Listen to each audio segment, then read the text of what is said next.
Bon. Hindi to picture. Video ba yan? Dito tayo sa Hot Air Balloon Festival. Ang usapan namin, alas 6. Alas 9 na.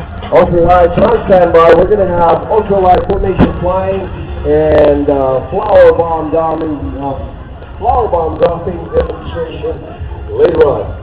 And of course, as we mentioned, the target is going to be our officially sponsored target vehicle of Ford Everest. Brand spanking new. And coming in from the north right now, on their final flyby. Watch this, because even all the way to the end, Maynard and Bill are doing aerobatic maneuvers. Bill is going to be doing his traditional roll, unwinding the brake, and Maynard's going to do his two-minute. And the funny thing about the pilots is they have to set up about 5 miles out for a final approach into landing. Maynard likes to do it. He's going to do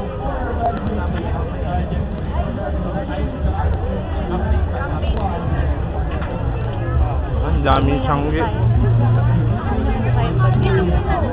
Nang?